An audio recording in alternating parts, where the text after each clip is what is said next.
agency clerk. SHRA provides opportunities for the public. That doesn't sound quite right. SHRA provides opportunities for the public to address the commission at this time in order to listen to opinions regarding agendized and non-agendized matters within the subject matter jurisdiction of SHRA. Consistent with the Brown Act, public comment periods on the agenda are not intended to be question and answer periods or conversations with commission members. Members of the public with questions are encouraged to contact staff before or after the meeting. Commission attendees are requested to silence any electronic devices that they may have in their possession. Now, in order to, as the chair mentioned, in order to make a public comment, you may either call 1-888-970-1444, or you may send an email to publiccomments@shra.org. Thank you. All right. And do we have any public comments at this time? No, we don't at this time. I'm learning English, can you tell? Okay. Approval of the minutes. Are there any corrections to the minutes? Seeing none, the minutes are approved as submitted. Okay, that will take us to consent. We have one item on consent, Marisol Village Project application for affordable housing and sustainable communities grant to Marisol Village Block D. I'm open to a motion to pass consent. So moved. Oh. I'll second Daryl.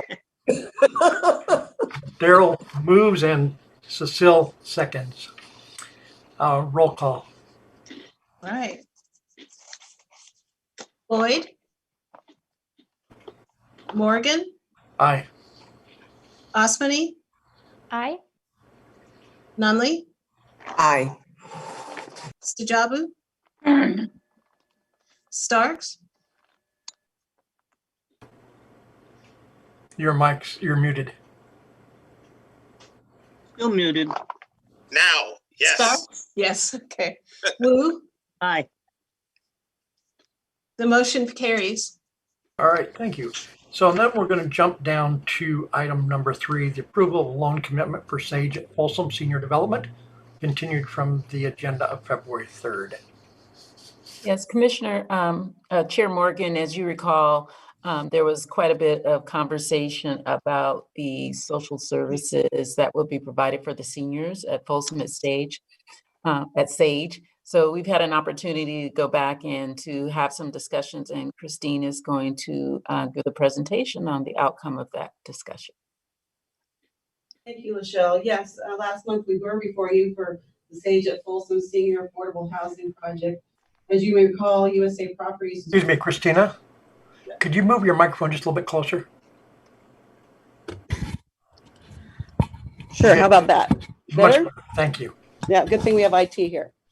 As I was saying, as you may recall, USA Properties is proposing to construct 110 units of affordable senior housing in the city of Folsom. The city of Folsom is a member of the Sacramento County Home Consortium, which is administered by SHRA, and staff is recommending approval of the $800,000 home loan for the project. Last month, the commission was concerned the project was not meeting SHRA's resident service hours. So after further discussion with the developer, I'm happy to report that they are now committing up to 15 hours of resident services weekly at Sage at Folsom. The increased service hours added approximately $15,000 annually to the operating budget, which is being covered primarily with additional tax credit equity. So at this point, staff is recommending the approval of the home loan, and we're available to answer any questions you may have. Okay. Questions of commissioners? I was going to say, Go ahead. Can I go on ahead? Yes. Oh, okay. I just want to say thank you to staff so much. I love hearing that you were able to get those hours up. So that is just wonderful. And I'm happy to make a motion to move forward and approve this right now. Okay. I'll second it. We have a motion and a second. Any other comments before we vote? I would just like to thank Darren Bobrowski from USA Properties. He's here today and appreciate his help with this. All right. So seeing no other comment, no hands raised, Nobody jumping up and down. Lyra, vote please. Roll call. Or yes. You're muted. Boyd? Griffin? Morgan? Yes. Aye. Does that Boyd as well? Yes. Okay. Ospiny? Aye. Nunley? Aye. Stajabu? Aye. Starks? Aye. Wu? Aye. The motion carries. All right. Thank you very much.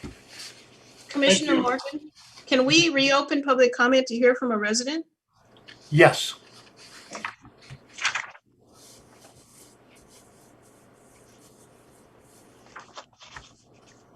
Are they on? Yes.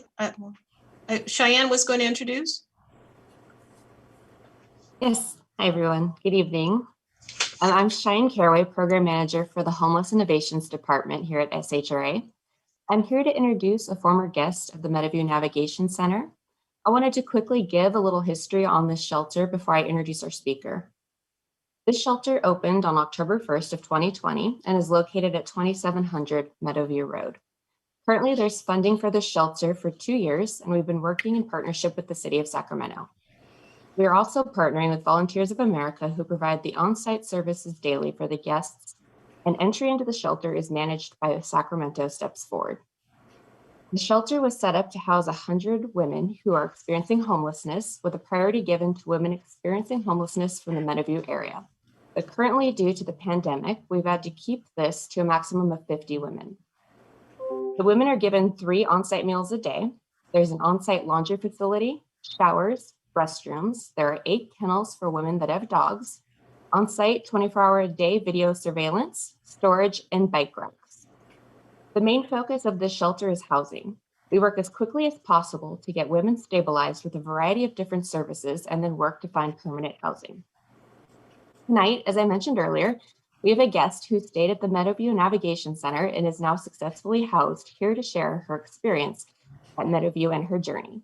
I'd like to introduce Orlinda Self. And I'm going to go ahead and turn it over to Orlinda at this point. Hi, everyone. Good evening. I want to say thank you for this opportunity to be able to share my story. That so many women don't know that this opportunity is available for them. And I was one of those chosen to this facility. At my arrival, I was greeted with warm, open arms. I was greeted with so much like a family, hey, where you been? Good to see you. And I have enjoyed my stay. I came around December 2nd, and upon my stay here, I experienced having an opportunity to lay my head down without worrying about, where I'm going to sleep next. For years, I've been from house to house, couch to couch, using other people's facility to something, and then I deal with their, atmosphere and adjust to their atmosphere. In this atmosphere, I was able to regroup my thoughts, just settle down and get good rest, meet new people, actually open my eyes to just how it is to be homeless and how it means so much to be thankful to have this facility to open for us. It's such a great opportunity. It changed my life. While I'm here, I met the staff that are so wonderful. They work with me. They gave me so much attention. Out of all the women here, I still was able to get that one-on-one attention. How you doing, Miss Orlinda? Do you need anything? This is what we offer. This is what we can do for you. So when I came in December 2nd, quickly, we had meetings on Tuesdays where they were able to tell me, okay, these meetings are to help set up, to help you find housing. And this is what we want to do for you within a certain amount of time. We want you to have your own housing. So I was just overwhelmed and overjoyed just to hear those words,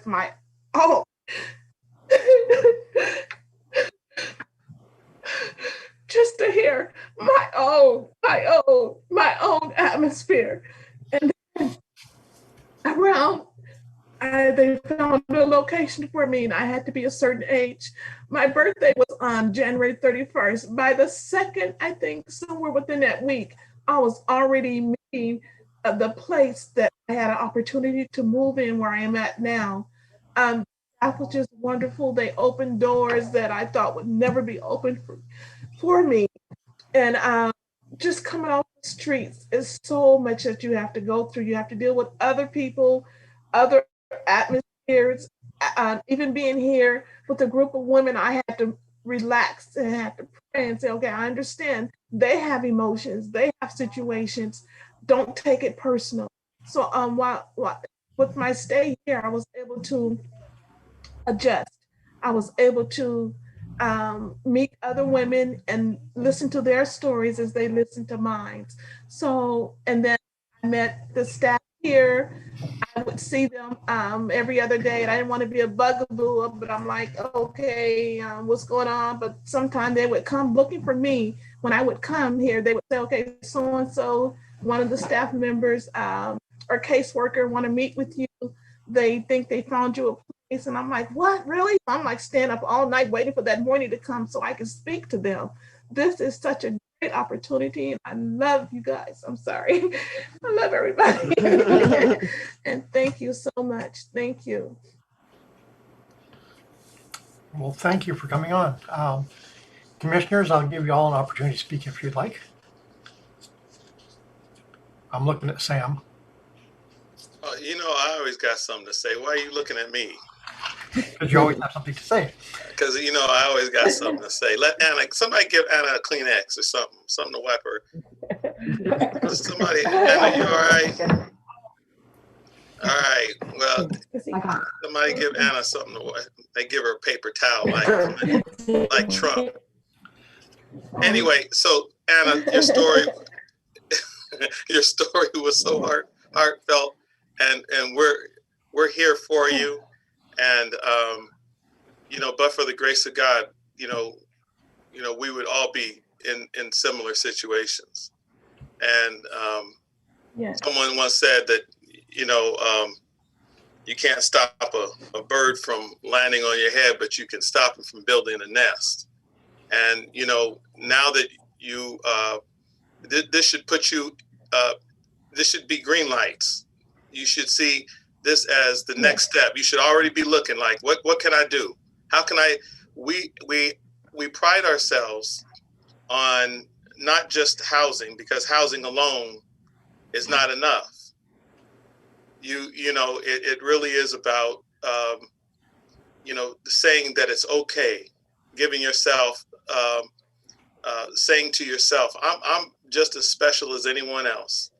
And we're glad that we can play a small part, Anna, in your life. And I'm sure that you know someone else who can, because the best people I know, you know, when blessed, turn and find and bless other people. And so we're glad that we can be a blessing to you in some small way. And if you need us, you just let us know, okay? Thank you. And at the shelter, as they greeted me, my name is Miss Olinda. We're on the shelter Zoom, but it's Miss Olinda. And I loved it because they greeted me with respect, Miss Olinda, you know, not just, hey, Olinda, you know, Miss Olinda. That meant a lot to me as well. Did I, am I looking at the name wrong? In the shelter. There is a name. She's using someone else's phone. Okay, Miss Olinda. Yes. Get it straight, Sam. Well, I'm reading the name. All right, Miss Olinda. Thank you. Other commissioners? Don't see anybody jumping yet. Barry, go ahead. As I was punching the wrong buttons over here and lost video and audio, but Miss Olinda, it's fantastic that the shelter was there for you and that you took advantage of the shelter, and to which we all know, you know, build it and they will come isn't always true. In this instance, it was fantastic that it did work, for you, that it's there, that it was there for you to take advantage of, and it's outstanding that you've taken full advantage of it. And as you stated, and as Commissioner Stark stated, it's the green light. It's just the beginning. It's step by step, as it would be with anyone. So here's your first step, or actually you're into your second or third step. And so the key is, as Commissioner Starks also stated, knowledge. The knowledge you now have with the experience. So no one's forcing you to be an advocate, but because of your joy, and when you hear someone or you may see someone, just as I know most commissioners, I've known Sam a long time, excuse me, Commissioner Starks a long time. And if there's a need or a opportunity, we're outspoken in the manner as me now. I'm just boisterous and I'm long-winded, yes. But if I hear something, I'll turn, hey, do you know of? Hey, do you know of? In fact, Deputy Executive Director Tyrone Williams was on the radio today, and I was texting him, Tyrone, mention the SHRA website. I will get it out there. If it's information he already knew, but it's just a note to say, make sure you promote. With that stated, again, no one's forcing you to, but with your joy and what you've received. Can't hear him. Just stating, hey, do you know that this exists? Right. But I definitely will. fantastic to you. Again, fantastic for you. Thank you. Thank you so much. Mr. Jabu?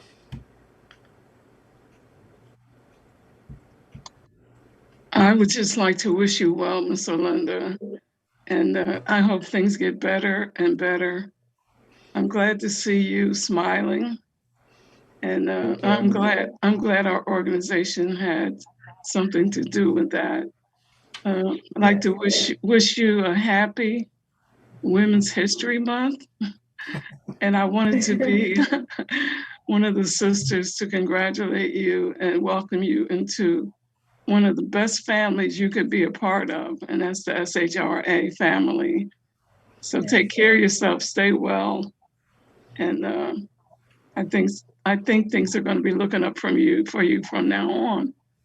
Okay, all right, take care. Thank you. Daryl, you're up. Yes, thank you. Olinda, I just want to say congratulations. You're putting your first step or your second step forward. And, it is all up. It is a long, hard road life is, but you'll make it because you have succeeded in starting the journey. Yes. Thank you. Thank you. Seeing nobody else's hands up, I'll just mention a couple things. It is a challenge when you get started, but I've found in life that as long as you keep putting one foot in front of the other, you can get anywhere. Yes. All right. Yes. Thank you for coming today. Thank you. Okay. Any other public comment, Lyra? None at this time. Okay. We'll go back to the agenda item number 2. Implementation of the X Street Navigation Center. Good evening, Chair Morgan and members of the commission. It was wonderful to hear Miss Olinda's story and really hard for me to follow that. But it is also a good segue into the next navigation center that we are embarking on. Last year, we came forward asking for funding for the Meadowview Center, and now we are moving towards implementation of the X Street Navigation Center.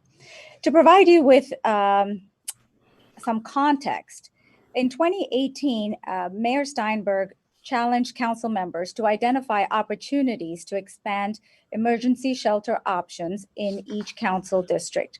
Various proposals were reviewed, and in August 2019, city staff brought forward options that included one option to have a navigation center in the X Street area. In December of 2019, SHRA was asked to oversee the administration of this center. In February of 2020, the city and SHRA applied for state funding for some of the shelters, including the emergency bridge housing at the Grove, the Meadowview Navigation Center, and a portion of funds were also received for the X Street shelter. And that really was the beginning of our journey towards this initiative.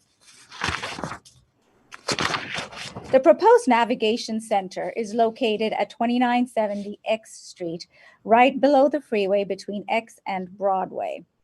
This center will house up to 100 unhoused adults using the Housing First model. This number may be modified when operations start, depending on the status of the pandemic. And like Meadowview, it may start at 50 unhoused adults. City Public Works is leading the construction of this site. On site, there will be 2 large sprung structures similar to Meadowview, one for the dorms and one for the dining area. There will be trailers on site for staff and case managers who come on site to assist the unhoused individuals, and there will also be kennels on site. Later in this presentation, I will show you the layout of this area. I just wanted to share some pictures. Again, these are not at X Street, but these are Meadowview, but it shows what the sprung structure looks like and what the dining area would look like. It's going to be pretty similar.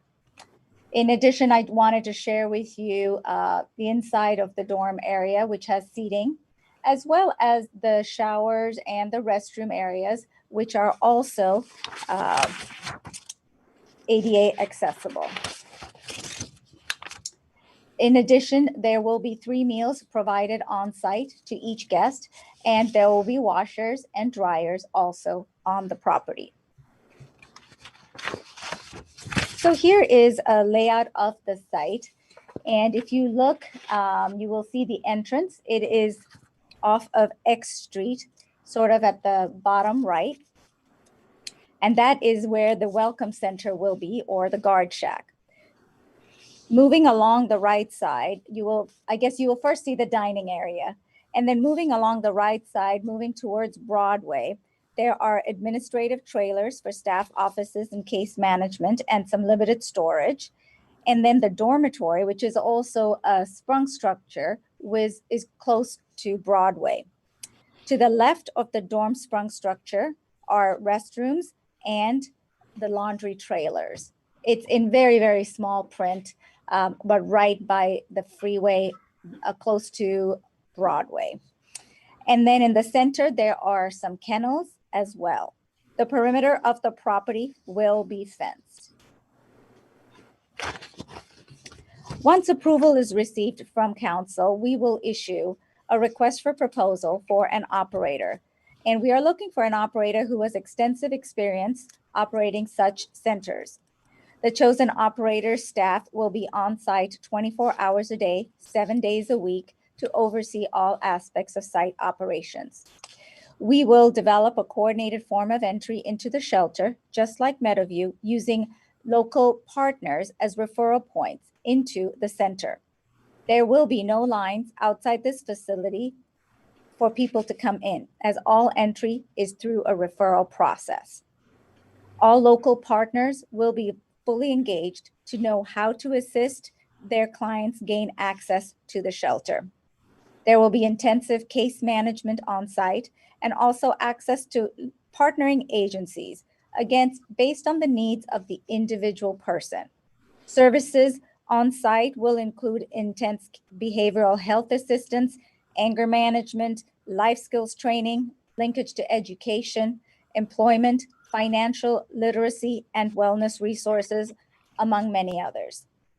There are funds in the budget also set aside for rehousing services, so that way we can help the unhoused individuals find housing in the community.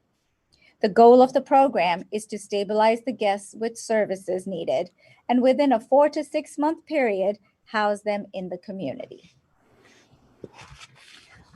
We are also looking to contract with nonprofit agencies that can help the guests get engaged to serve the community, pick up some basic employment skills. This may include cleaning up the property surrounding the center. We want to make sure that the surrounding area is spick and span, and there will be 24-hour security around the perimeter of the site. We have had community engagement, and we will continue to have significant community engagement as once the operator is chosen. And we will also put information online, just like we have for the shelters, Meadowview, and the emergency bridge housing. It'll all be on our website. So on a weekly basis, information can be shared with the community. Information on the website will include guests that are on the property, the number of meals served, case management that was provided to the individuals, how many are employed, and lots of other information. We will work in partnership with the neighbors, with the business associations, and develop a good neighbor policy and ensure that the selected operator adheres to this policy. We will also have close communication with the city's Office of Community Response, which is a new department that they created, as well as the city police department, in case we need to call them. Regarding the budget, this is a budget for a 2-year period, and it will cost approximately $7.7 million to operate the center. Again, keep in mind the staff are there around the clock, 24 hours a day, 7 days a week. There is a rehousing budget. This is used to help pay a security deposit or even a few months of rental assistance if necessary. Case managers, of course, will be working with the adults in advance to link them to all income streams possible. There are funds set aside to clean up around the area for security around the perimeter, payments for utilities, maintenance, purchasing PPE, as well as establishing the coordinated entry system so that there are no lines outside the center. And there are funds set aside for SHRA administration over a 2-year period. In terms of the source of funds for this initiative, a special thanks goes to the mayor for spearheading his partnership with the Kaiser Foundation, and because a donation of $5 million was received for this initiative. In addition, as mentioned earlier, we did receive some state funds, specifically $819,100 of state funds. In addition, city Measure U funds are requested to be allocated that were previously allocated to Capital Park operations, and those funds were not used. This funding source is a correction to your staff report, which says city general funds, but in fact it is Measure U funds. SHRA at another upcoming meeting will request the allocation of $762,743 of Emergency Solutions Grant Funds, CARES funds, which will be through an action plan amendment. So that will be coming to you at a later date. So at this time, we are requesting the allocation of $6.9 million for this initiative, with the remaining funds coming at a later, being requested at a later time through the action plan amendment. In terms of timeline, after receiving council approval on March 16th, we will work quickly to issue a request for proposal and select an operator by mid-May. Construction is anticipated to be completed sometime during the summer.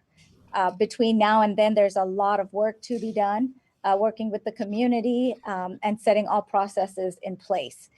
SHRA, as you know, we have experience in managing the Emergency Bridge Housing Initiative, Capital Park Hotel, Meadowview Navigation Center, and we are definitely qualified again to oversee the administration of the X Street Center as well. At this time, I would like to conclude my presentation. Be glad to answer any questions you may have. Questions of commissioners? Barry. Hello, Sarah. Good to see you and hear the report. Just two quick questions. Do we have a running total right now on what the construction cost is for the Navigation Center there on X Street? And the second question let me get that out. Second question is, do we have a contracted food provider for the shelter, Navigation Center, or will the food service be part of the inclusive with the soon to come service provider? We do not have any contracts with anyone, including a food provider. Once we get the contract in place with the operator, then it really depends. Sometimes the operators are able to provide the food themselves, or they might contract out. It really depends on the provider. So at this time, it is just too premature for me to answer that question. Okay, thank you. And related to the construction, I do know at this point that I'm not sure if it's the total number, but I do know that at least $3.8 million has been allocated towards construction. And this goes all the way from paving to, getting permits to doing the design work as well as construction. I am not sure if that is the total amount, but I do know of that amount that has been allocated, around 3.8. Thank you. Thank you, Sarah. All right. Any other questions? Jasmine. On the slide that showed the Kaiser donation, you said that you guys were asking for 6.9 million. Is that including after you guys get that donation, or you need the 6.9 on top of the Kaiser donation? Oh no, the Kaiser Foundation money is part of what we are requesting to be allocated to this initiative. Thank you. Any other questions? Is there any public comment on this, Lyra? Not at this time. Okay. I move approval if you need it. I'll second it. Okay, we have a motion and a second. Lyra, roll call. Boyd, Aye. Morgan, Aye. Osmany, Aye. Nunley, Aye. Stujabu, Aye. Starks, Aye. Wu. Aye. The motion carries. All right, thank you. Thank you. That takes us on to presentation item number 4, the City Housing Element Review. All right. Good evening, Chair, members of the Commission. Matt Hurdle with the City of Sacramento Community Development Department. Nice to be back with you. I'm going to share my screen here.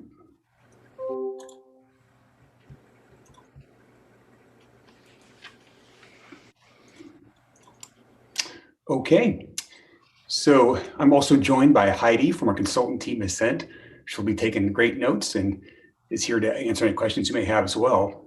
Here to present the City of Sacramento's draft 2021-2029 housing element. And I want to thank SHRA and specifically Susan and Christine for being tremendous partners in the development of this draft plan. I also understand that you recently received a presentation on the county's housing element, so I won't spend too much time reviewing the purpose and intent of housing elements. But the housing element is an 8-year housing strategy. It's the city's plan for how it'll accommodate its fair share of the regional housing need. It's an element or chapter of the general plan, and it's the city's blueprint that guides decisions about future development in the city. But unlike the general plan, which has a 20-year time frame, the housing element has an 8-year planning period. Lots of requirements in state law for what needs to be addressed in the housing element, and before the city can adopt, it must be reviewed and certified by the state for compliance with state law. While there are many requirements in state law, the draft plan has been developed to be streamlined and user-friendly. The document is organized into several main chapters, summarizing the city's 8-year housing strategy, and includes all of the more technical data and analysis used to inform the housing element in 9 separate appendices. The main document consists of 5 chapters. Chapter 1, the introduction, provides an overview of the housing element, state requirements, and describes how the document is organized. Chapter 2 describes the city's efforts to engage all segments of the community during the preparation of the element. Chapter 3 presents a summary of the inventory of sites within the city limits that are suitable for residential development during the 8-year planning period. Chapter 4 contains the draft goals and policies that provide direction to help the city meet the housing needs. And there are 8 goals that create the framework for how the city will address its housing needs. Chapter 5 contains the proposed implementation programs that the city and its partner agencies are committed to implementing over the planning period. And there are several appendices that contain more information.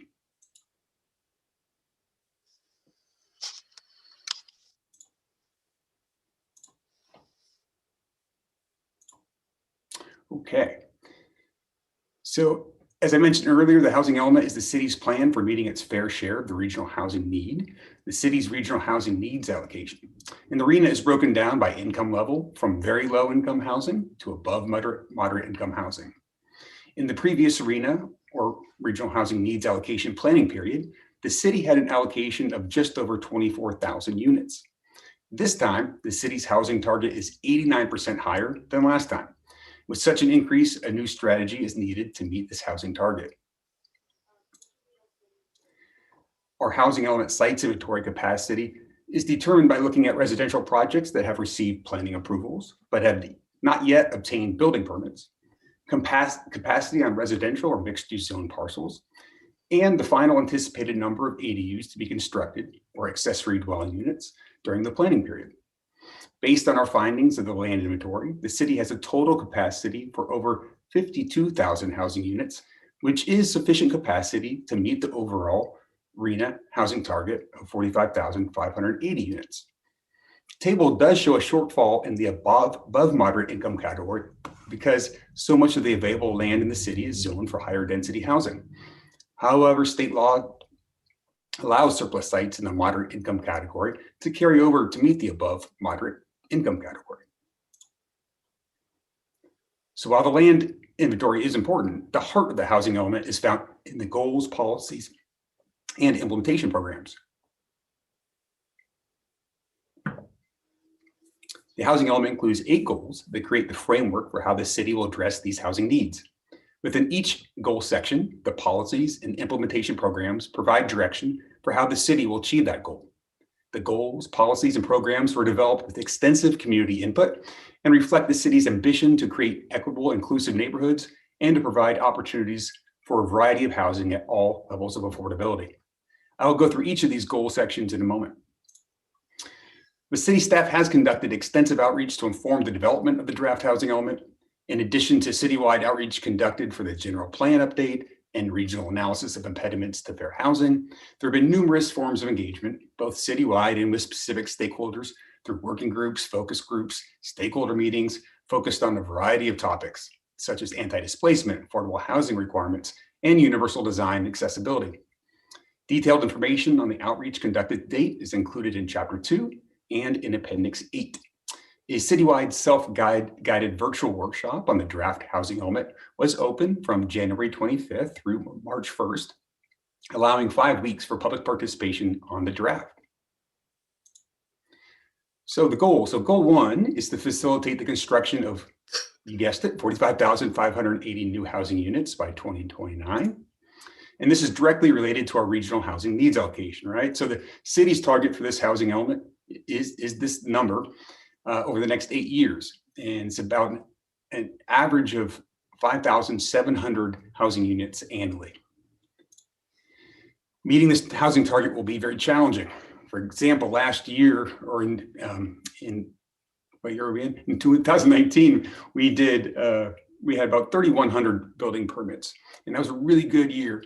But really to meet our need, we need about 5,700 housing units each year. So it'll be challenging. For one, the city does not directly build housing, right? The private and nonprofit sectors do. And recent housing construction has fallen far below the targeted goals shown in the diagram here. Cities also do not control local market realities or the availability of state and federal funding needed to support the development of housing. However, the city can help by ensuring that enough land is zoned for residential development to accommodate this number of housing units. The city can also make it easier and cheaper to build housing. And recently, the city has taken steps to streamline development. Some of the additional policies the city has developed to increase housing production are expanding the types of housing allowed in traditionally single unit zones, prioritizing infrastructure improvements for infill development, and supporting efforts to expand the construction workforce. Goal 2 is to support the production of approximately 17,000 new lower income housing units by 2029 and increase other affordable housing opportunities within the existing housing stock.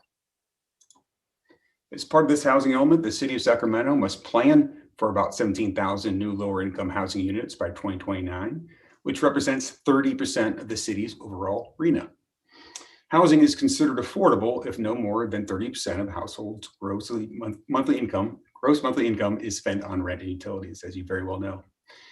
And 10,463 units of the lower income RHNA should be affordable to very low income households, those making less than 50% of the area median income, and the remaining 6,306 units should be affordable to low income households, making between 50 to 80% of the area median income. As a note, the items in bold represent programs or policies that SHRA is the primary or supporting responsible agency for implementing. There are several barriers to developing affordable housing in Sacramento and in California. As you very well know, developing affordable housing often requires multiple sources of financing and public subsidies from federal, state, and local governments. And to support the production of nearly 17,000 new lower income housing units, the city will seek to develop new sources of funding and maximize the use of public properties. The housing element also contains a program to review the mixed income housing ordinance, which contains the city's current requirements for market rate housing developments to contribute to building affordable housing. Goal 3 is to facilitate the construction of at least 700 accessory dwelling units by 2029.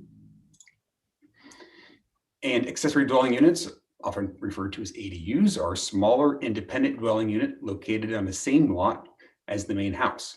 One effective strategy to increase the supply of affordable housing is facilitating the construction of ADUs. Their small size and relatively low cost of construction are particularly well suited for Sacramento's growing population of college students, small families, and older adults, some of whom want to live near extended family while maintaining privacy.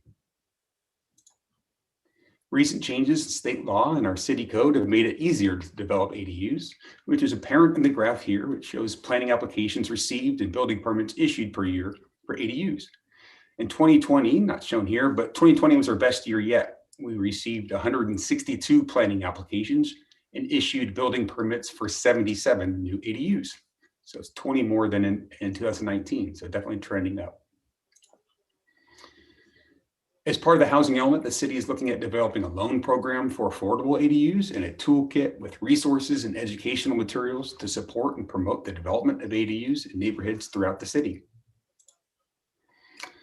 Goal 4 is to advance equity and inclusion and create more equitable and inclusive neighborhoods. And this is something that we have woven throughout the housing element and the developed policies and programs. You may know that the city of Sacramento has been ranked one of the most diverse large cities in the United States. However, those diverse communities are spread disproportionately within the city and across the region as a whole. Settlement trends set by past race-based housing policies are still evident today. Related to this, as part of the housing element, we really took a hard look at our nation's history of redlining and what we can do to reverse the unfair advantages and disadvantages this caused to our communities. Throughout the country, including here in Sacramento, redlining maps are used by financial institutions to assess the level of risk for making home loans. Communities of color experienced unfair mortgage lending due to redlining and were prohibited from moving to many of the best and still desirable green and blue neighborhoods through racially restrictive covenants. And we see that today, communities of color are concentrated in neighborhoods adjacent to previously unrestricted areas, while non-Hispanic white residents largely occupy neighborhoods that historically excluded communities of color. Part of the housing element was analyzing our inventory of sites against the state's opportunity area mapping. Where we live directly impacts our health and our ability to achieve our full potential. And we know that equitable housing must be more than affordable. It must also connect residents to jobs, schools, services, and community assets that will enable them to thrive and be healthy. This graph shows the percent of total lower income housing units compared to the percent of the city's total land area by opportunity area category. Most of the city's land area is classified as low resource or as areas of high segregation and poverty. Several master plan communities being developed during this housing element period will include a variety of new amenities for residents, and once built, will be considered high resource areas. The draft housing element includes several policies and implementation programs to have more equitable land use patterns and create more opportunities for affordable housing dispersed equitably throughout the city, to conduct neighborhood-specific action planning in the planning process, and to invest in historically underserved communities.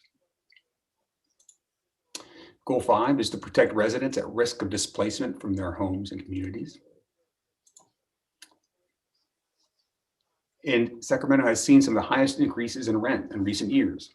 And as rents increase and access to affordable housing decreases, low-income renters are disproportionately at risk of displacement. You can see that the lower income communities most at risk or already experiencing gentrification and or displacement are concentrated in the central city and parts of North and South Sacramento. When residents are displaced due to excessive rent increases, there is a corresponding increase in the number of people experiencing homelessness. Anti-displacement is about keeping people in their homes and in their communities in the face of increasing rents and economic pressures. The city is currently implementing some anti-displacement strategies, including tenant protections, affordable housing preservation, creating more home ownership, and conducting neighborhood level planning. The housing element includes additional policies and programs such as looking at ways to expand tenant protections, expanding services that keep homeowners in their homes, developing neighborhood-specific anti-displacement strategies, and supporting collective ownership models. Goal 6 is to preserve the existing housing stock. The city of Sacramento is home to over 10,000 subsidized affordable units, and an estimated 1,178 units are at risk of converting to market rate by 2031. The most cost-effective way to avoid displacing existing renters is to preserve these units as affordable housing rather than building replacement units. Beyond subsidized affordable housing, there's also a need to maintain and improve the quality of existing market rate housing. The city has an affordable housing preservation ordinance that will continue to be implemented. The housing element also looks at ways to improve the rental housing inspection program and other programs to ensure that there's no net loss of the housing stock. Goal 7 is to prevent the occurrence of homelessness and address the housing needs of people experiencing homelessness. On the night of 2019 Sacramento County homeless count, an estimated 5,570 people experienced homelessness throughout the county. However, this figure is a snapshot in time and does not account for different individuals entering, exiting, and returning to a state of homelessness. The results suggest that an estimated 10,000 to 11,000 residents in Sacramento County experienced homelessness in 2019. This represents a 19% increase from the previous point in time count held in 2017. Nearly 70% of people experiencing homelessness were unsheltered. The crisis of unsheltered homelessness is one that impacts the entire Sacramento community, both those experiencing homelessness, of course, and the broader community as well. As residential units continue to climb, as residential rents continue to climb, many housed residents also face the threat of homelessness due to a lack of access to affordable housing. Over the past several years, Sacramento has made significant investments to increase access to and availability of shelter, services, and permanent housing for people and families experiencing homelessness. However, we know much more needs to be done. The housing element includes a variety of policies to guide the city in addressing homelessness crisis. However, the housing element is not intended to serve as a comprehensive homeless plan. The housing element calls for the city to develop a local homeless action plan and calls for developing meaningful metrics to understand the impact of different programs on helping to address the homelessness crisis. Goal 8 is to promote greater universal access in housing and support efforts that provide older adults and people with disabilities the option to stay in their homes and their neighborhoods. As Sacramento's population continues to age, there will be increasing demand for age-friendly housing built with universal design principles. A few universal design elements include zero-step entrances, single-floor living, wide halls and doorways, and electronic controls reachable from a wheelchair. Housing design features that increase accessibility and safety can allow those with mobility disabilities much more independence in their home. The housing element contains policies to help older adults and people with disabilities stay in their homes, while also promoting universal design and housing in the city. So those are the goals. In terms of next steps, we are taking this draft housing element to the Planning and Design Commission next week on March 11th, and then on to City Council on April 6th to ask for their approval to submit the draft to the California Department of Housing and Community Development. HCD then has 60 days to conduct their review. It'll be sent back and we'll make any needed revisions and changes. And then we'll come back to the Planning and Design Commission and City Council for ultimate adoption, likely in July. All right, so that concludes my presentation. Happy to respond to any questions you may have.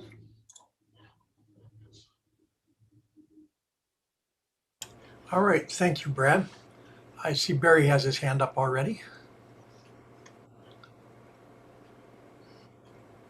If there is someone, a commissioner that wants to go before me, by all means, I can wait.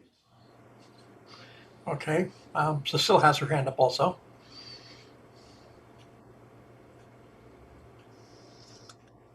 Sorry, had to get to it. Yeah, I just had a couple of questions. I'm very impressed with the entire presentation. Thank you so much, Matt. I thought it was great. One, when it came to the key themes, you talked about trying to increase that overall housing production, and talked about expanding housing types in single unit zones. So imagine that's where it's single family residential type, and then you're trying to say, okay, let's change that zoning so that we can get multi-unit that zone.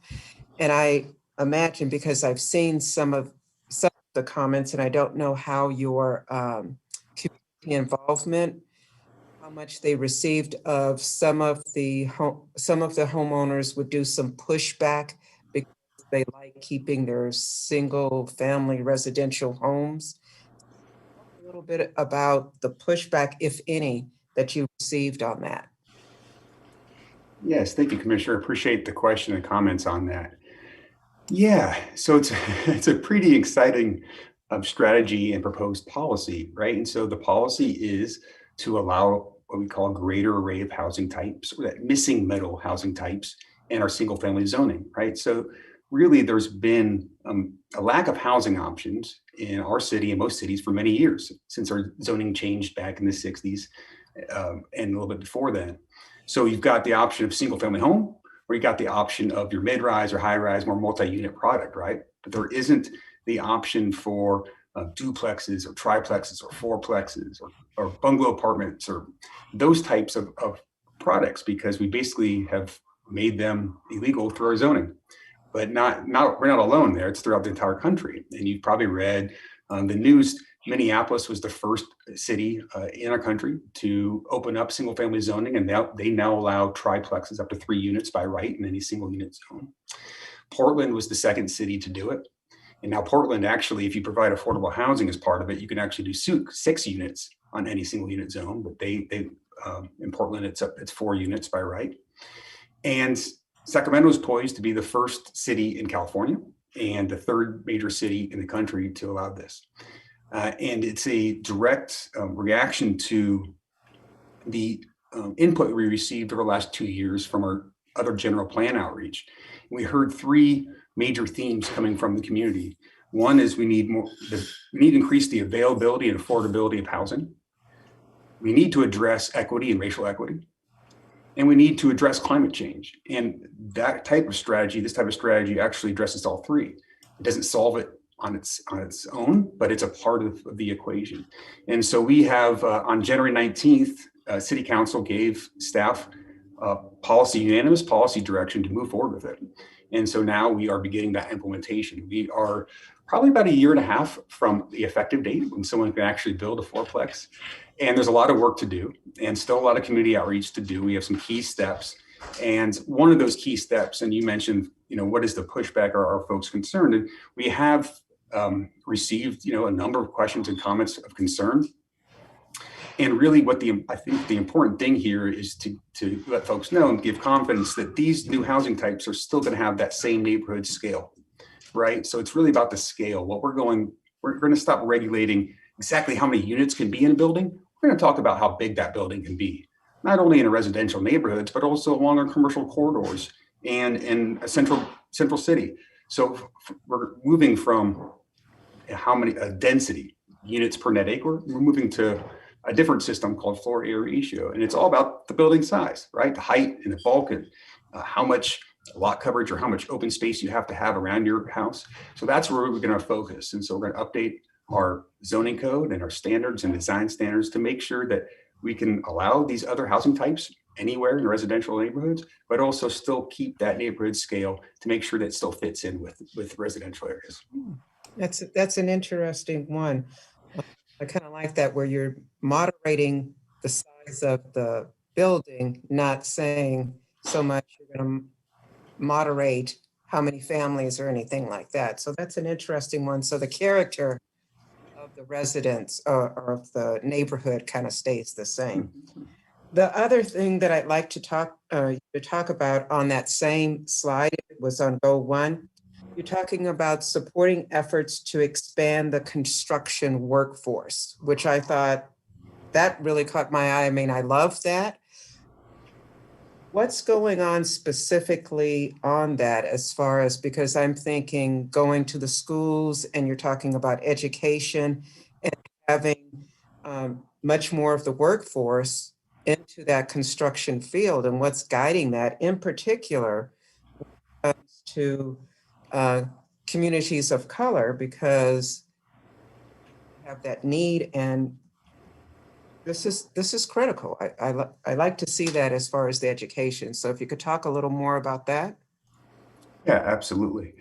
Yeah, we workforce and investing in education and training and getting pathways to high-paying jobs is really critical for a lot of reasons for economy, but it's also really critical for our housing stock and housing supply, right? So one of the barriers to constructing housing quickly has been a shortage of labor force and competing labor forces between here in the Bay Area and elsewhere, right? And so we want to be able to train up our own community members to be able to get into these types of trades and construction.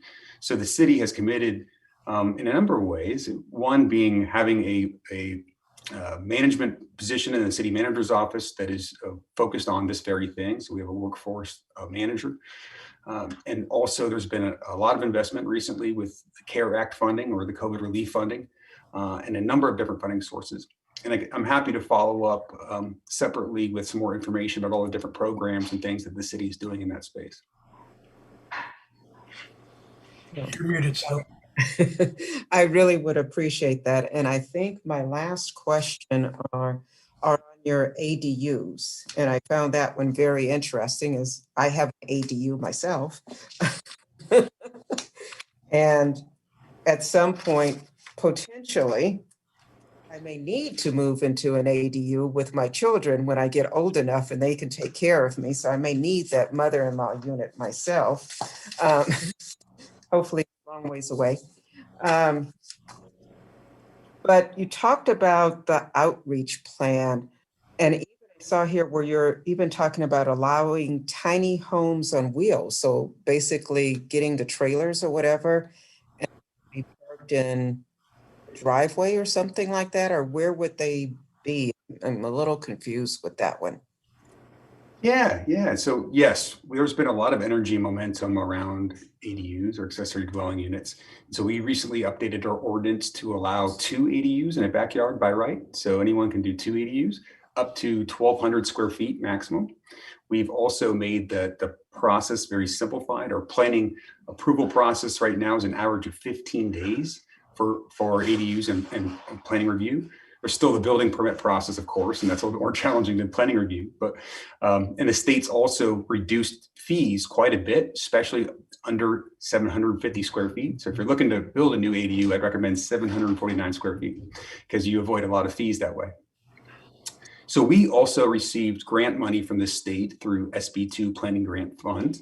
And we're using a good portion of that to do a lot of work around ADUs. And we are really excited. We just put out an RFP to work with some consultants. We're going to be doing permit-ready ADU plans. They'll be fully ADA accessible and have energy compliance. We'll have 3 different models to choose from. So we're going to be working over that in the next year, so folks can basically pull that off and submit that to planning and get a quick approval. And then also knowing that that'll be going through building permit process pretty quickly. Just got to make sure it fits in your backyard appropriately. And then looking at things like, tiny homes on wheels. So how can we make it easier and cheaper for different housing types? And that's one thing we've seen in ordinance. I believe San Francisco did this. There's a couple of cities looking to explore this. And so there would still be probably some requirements around hookups to utilities, making sure that there's still that safe sanitary portion of it, but it wouldn't be as cumbersome, right? So you'd be able to have your tiny home and be able to hook it up and have that be an ADU in your backyard. So it's just looking for any way we can to look at alternative housing types that are going to be, lower cost. How does that fit in as far as if it's on wheels? I'm just curious because normally when I have ADUs, it's in the backyard. And if it's on wheels and it just wheels into a driveway, that's not in the backyard. It's very visible and that type of thing. Is it still, you're getting it in the backyard, or? It would likely be a backyard requirement, although we do have a lot of work to do on it yet. It's kind of we'll have to do the research and best practices to figure out what, one, we can do under California Building Code, 2, what we can do working with our code division and having the, neighborhood outreach. But I do anticipate that we wouldn't, we may not allow, housing right in someone's driveway. Yeah, okay. And then is this also going for this outreach for those families that maybe are looking to bring their parents or somebody on to their property, because that can help also with the whole long-term care and older adults trying to transition or whatever, but being able to stay in their home so that you're not getting them displaced, that type of thing? Absolutely. Yeah, absolutely. We're seeing a lot of interest. I said 162 planning applications last year for folks who got those approved, right? So it's going to continue. There's a lot of interest because you're right. People want to stay in their community, or they got kids getting older, or they want to, get into something smaller, or they want to rent it out.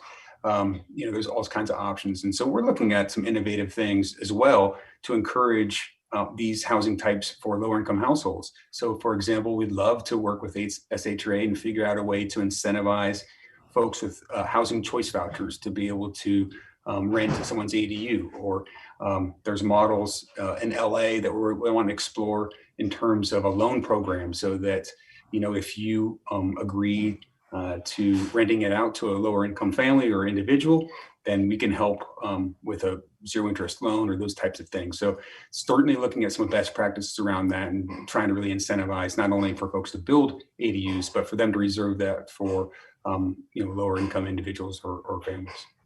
Okay. All right. Sounds good. Thank you so much. You're welcome. Thank you for your questions. Any other questions? Barry, I think you had your own. Yes. Thank you, Chairman. I can't even see my own screen.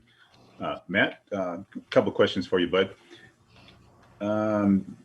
The first one is the community outreach, the workshops that took place from January through March 1st. What was the response from residents of Sacramento to those workshops? Yeah, I think we got pretty good attendance, if you will. So it was open for 5 weeks. We had an orientation event, and we had that orientation event to just orient people to the tool, how to use it, how to participate. And we had that live streaming in both Spanish and Chinese at the same time, which is great. And we had our materials translated in those languages as well. And I think we ended up, and Heidi might have to chime in here. I was just reading today because we're just summarizing because it closed 2 days ago. So I think we got 680 total comments. And I don't know, Heidi, if you remember how many participants we had in total. Yeah, we had 630 comments from 109 participants. Excellent. Yeah, thank you, Heidi. Just following up real brief on that.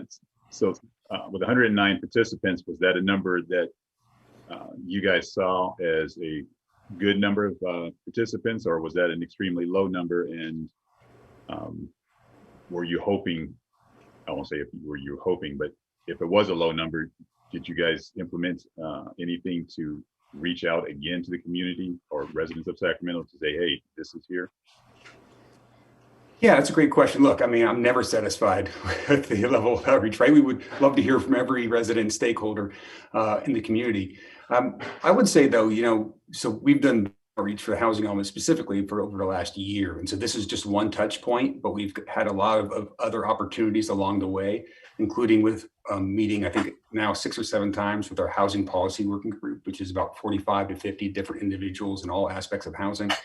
And also we did tremendous outreach with SHRA on the analysis of impediments to fair housing that really helped inform this, as well as our general plan outreach, where that really set the stage for the focus of our housing element. These 8 buckets really, I mean, we heard from over 3,000 individuals through our general plan outreach, and many of which really spoke to housing, right? Because that's on top of everyone's mind. And there's still going to be more opportunities. It's not going to be adopted until July. We still, people can still reach out to staff, and we will take those comments. And we still have to hear from the state and see what they have to say about it all.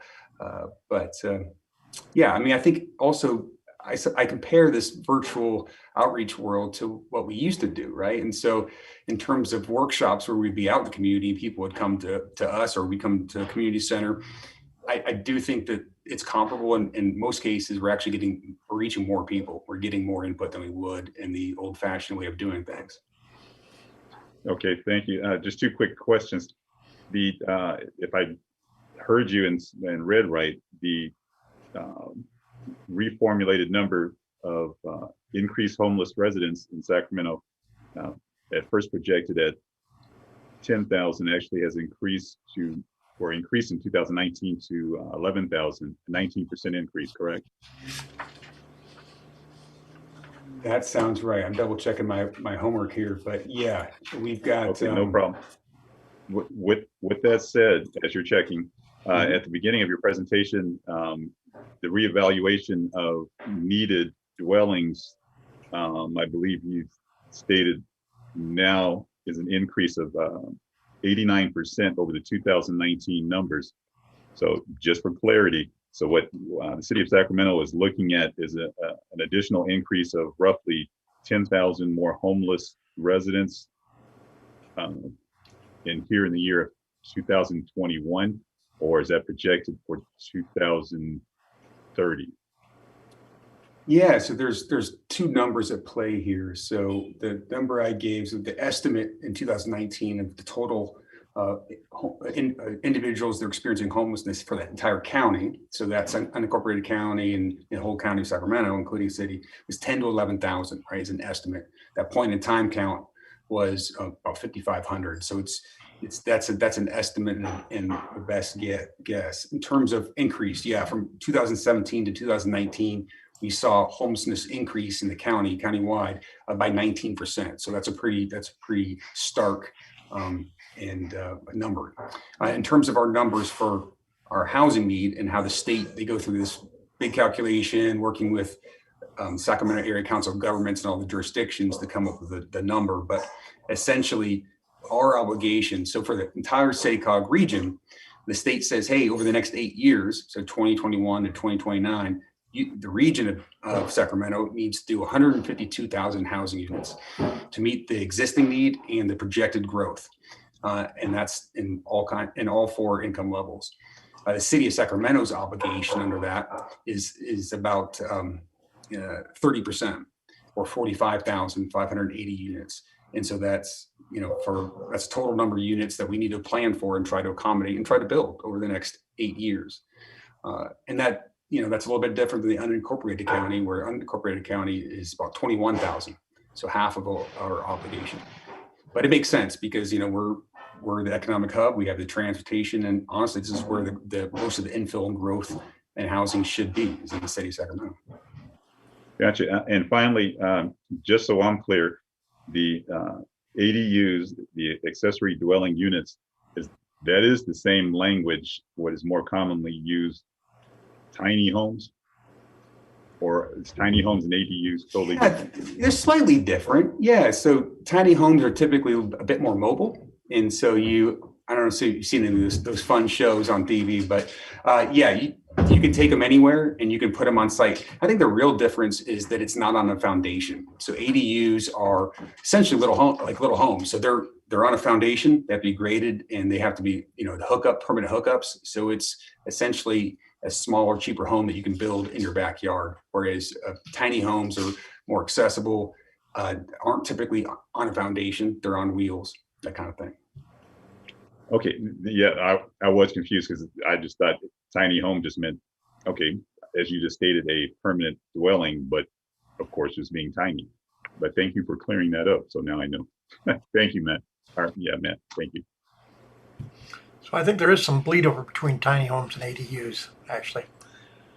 Any other questions before I pick on Matt? Cecile? Sorry, Matt, but when Commissioner Boyd started asking questions, there were some follow-up things that I just wanted to do because he's very thorough. When you said the 109 participants and 630 comments, I believe, were most of those participants concentrated in a particular area? Questions, because sometimes people from particular areas get very protective of their areas, shall we say. And so all of a sudden, all the griping and the participation and everything comes from one group in one area of the city, as opposed to all around the county. And also a follow-up on that is, how is the outreach done? Are you guys doing all of not only the workshops, which you can't do anymore, and I assume you're reaching out on social media. And I know that for different groups like the police or any of the others, if they want to do reach out, they'll go on Nextdoor or something like that and do a push out, or they go on the Ring system, the doorbells, or any of those things, and they do a push out to do anything like that. How do you guys go about that? Yeah, I can, in terms of outreach, well, I mean, I think probably the most effective has been media. We got some good press coverage in local media. SACB did a pretty extensive article. SAC Business Journal did an article. So the local media has really helped with that. We saw a spike in participation pretty quickly. And, thanks to a little bit of controversy, because that article was about, opening up our single family zoning, and then talk about, hey, you can comment on the housing element. So that was great. We love that. But yes, working with our public information officers and our team to get the information out. We also, in addition to, the normal way of getting the word out, we have a very robust email list for both planning. I think we have over 30,000 people on our planning list, as well as our general plan list and our housing element list. We've got our housing policy working group, of course, all the neighborhood associations and the like. But in addition to that, we worked with Sacramento Housing Alliance to figure out how we can meet with and get the word out to harder to reach populations. So they suggested a number of organizations, and we met with them virtually, of course. But the Poor People's Campaign is an example. There were a number of groups. And we, just walked them through the housing element, how they can participate. They gave us comments there, and also contributed via the virtual workshop. So yeah, always looking for good ideas and ways to hear from others, folks we don't always hear from. In terms of where the comments came from on the virtual self-guided workshop, I don't know if we asked, I don't believe we asked for a zip code or information on or the like, but you're right. Sometimes certain individuals or organizations, participate more than others, and we do try to make sure we're hearing from everyone and balancing those comments as they come in.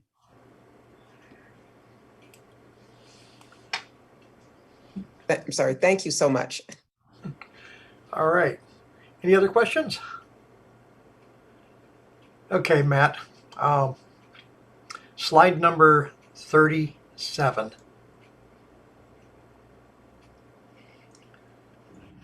Would you like me to reshare it? Either way, universal design ordinance, financial assistance for accessible, affordable housing, and you show a little home with stairs going in there and landscape in front of the stairs. Not accessible. Okay, it's an ironic photo. I appreciate that. Always count on you, Commissioner, to point that out. I appreciate it. We'll get that swiped out. So since you knew me last, I've spent most of my travel time in a power chair now. And so I see things like that. Sure. Stepping stones going to a raised walkway don't ever mean accessibility. Thank you for pointing that out. And I appreciate that. And actually, it's half our team isn't here this evening because they are presenting at the Disability Advisory Commission for the city of Sacramento. So I'm sure yeah, they'll, I'm sure they're probably getting the same comment right now. Yes, and we've worked closely with a number of our partners, including Resources of Independent Living. They are on our housing policy working group. And so we've met with them individually to talk about a number of things we can do. So really appreciate those types of comments. They got all the way up through now?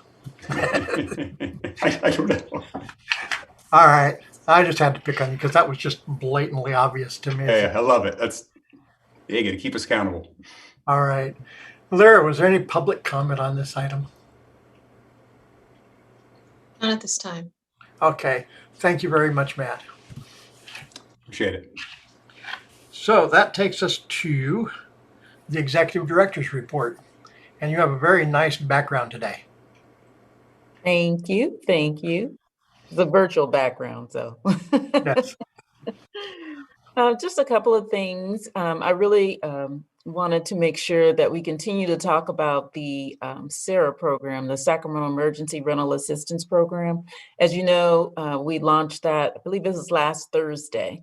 And we're really excited. It's $95.6 million for the city and county to help individuals with their rent that is owed. Back rent is what we will focus on first. And we've been really working hard to get the communication out. Everything is done online. It can be accessed on our website at www.shra.org/SHRA, SERA. So we really want to encourage people to take advantage of this wonderful, wonderful opportunity.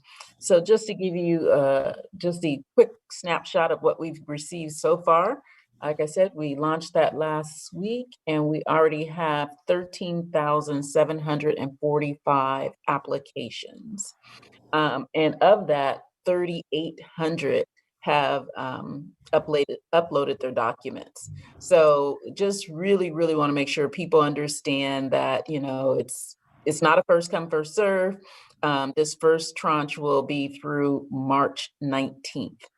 So, you know, in your travels and talking to people, and I'm sure that we sent the flyer out to all of the commissioners. So please make sure you continue to get the word out. It also covers utilities. And I want to give a shout out and thanks to Commissioner Starks, who really has been helping us with the connection with SMUD and making sure that, you know, information is getting out to all those individuals. So anyone you know, please make sure that they know about this wonderful, wonderful program.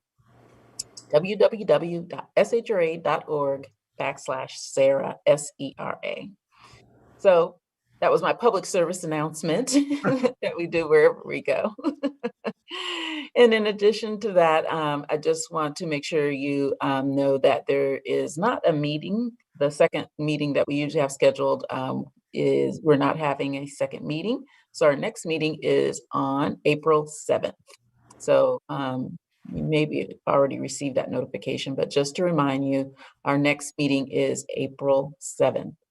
But that's why it was so important also too for me to mention about the SHRA program, because we won't have another meeting and it does close on the 19th of March. Okay, that's all that I have. All right, thank you. There's no commission chair report today because I knew we were going to run late.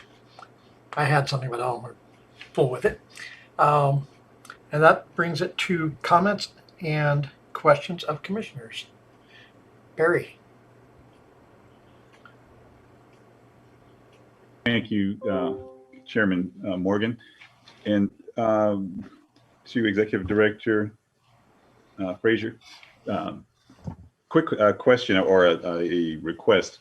I know we've asked prior and we have been receiving information, but if I could ask again that the commissioners and also a e-blast be presented for any time that an SHR officer is doing a interview or public speaking in regards to a new program rollout, that period that is out there in front of the camera to announce a new program or to re-promote an existing program. It was just happenstance that I turned on KDEE today, 97.5, and Tyrone was a guest on there with Zaretha, speaking of a couple of programs. So with that stated, maybe it's just me, but I do like to hear the folks of SHRA when they are engaged in engaging the public. So again, if at any time that any of you officers are going to have a speaking engagement, nobody else wants it, at least send it to me, please. So I'll know where and when to listen out for you guys. Thank you. Absolutely. It's been coming so fast and furious. I really have to say that we are juggling between Sarah and I and Tyrone, all these different programs. And sometimes they'll call and we'll be having to go on air in like 30 minutes. But one thing Angela does is sometimes she will get that clip from the event and send it to you. But we will definitely do our best to get the information out in advance, time permitting.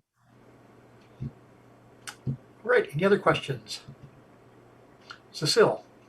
This is not a question. I just want to compliment Lachelle. You have been getting the information out. I've been seeing it in many places on the SHRA program. So it is getting out there. And I just wanted to let you know. I see it in more than one place. It's like, oh, I know that, and I see I see it. So you guys are doing a good job, and just to let you know and give you some positive feedback on that. Thank you. Thank you.